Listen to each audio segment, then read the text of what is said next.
Halo, perkenalkan saya Rahmadani dengan NIM 2205113073. Saya berasal dari Prodi PGSD kelas 22C. Pada kesempatan kali ini saya akan menjelaskan tentang metodologi. Metodologi penelitian terdiri dari dua kata, yaitu metodologi dan penelitian. Dalam Kamus Besar Bahasa Indonesia, metodologi adalah ilmu tentang metode atau uraian tentang metode.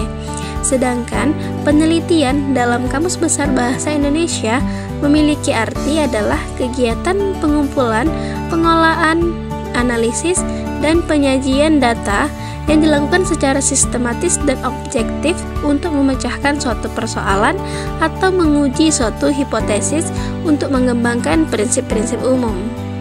Jadi, metodologi penelitian adalah suatu cara atau teknik untuk mendapatkan informasi dan sumber data yang digunakan dalam penelitian. Informasi atau data ini bisa dalam bentuk apa saja, literatur seperti jurnal, artikel, tesis, buku, koran, dan sebagainya. Bisa juga diperoleh melalui media elektronik seperti televisi, radio, bahkan survei atau wawancara. Selanjutnya, pengertian metodologi menurut para ahli. Yang pertama, Nawawi mengatakan bahwa metodologi penelitian adalah suatu ilmu tentang metode dan dirangkai menjadi metodologi penelitian, yang berarti suatu ilmu tentang metode yang bisa dimanfaatkan dalam melakukan berbagai macam penelitian. Sedangkan Sugiono mengatakan metodologi penelitian adalah cara ilmiah yang digunakan dalam upaya untuk menemukan atau mendapatkan data demi goal atau kegunaan tertentu.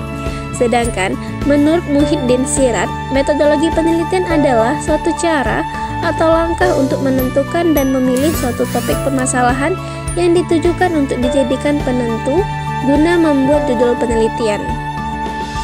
Selanjutnya adalah jenis-jenis metodologi. Yang pertama, metodologi kualitatif, yang mana dalam penerapannya menggunakan data-data yang berasal dari hasil riset kemudian dianalisis. Sedangkan yang kedua adalah metode deskriptif, yang mana metode ini berkaitan dengan penulisan, terutama dalam membuat suatu deskripsi. Metode ini merupakan metode yang bentuknya berupa bahasa dan kalimat deskriptif.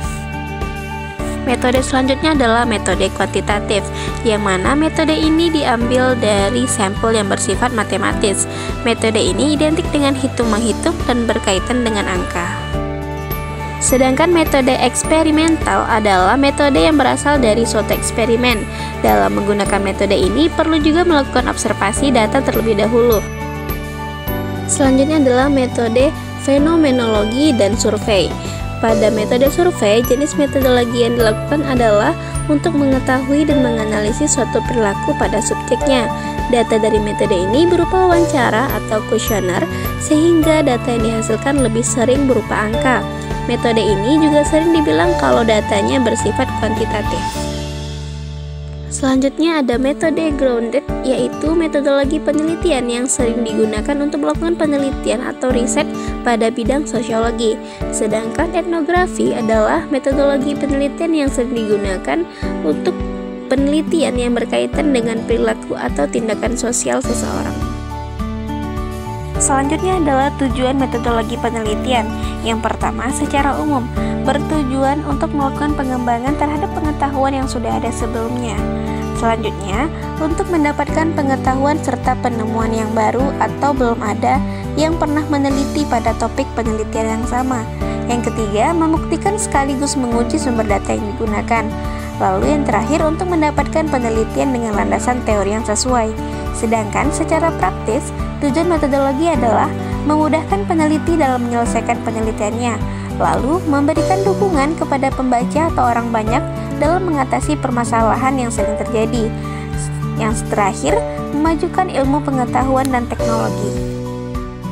Yang terakhir adalah manfaat metodologi penelitian, di antaranya mempertajam hasil penelitian, alur penelitian menjadi lebih jelas, dapat menghasilkan penelitian yang bermanfaat, penelitian bisa dipertanggungjawabkan, serta yang terakhir dapat mengatasi keterbatasan. Sekian materi mengenai metodologi penelitian. Semoga dapat menambah ilmu pengetahuan kita semua. Sampai jumpa.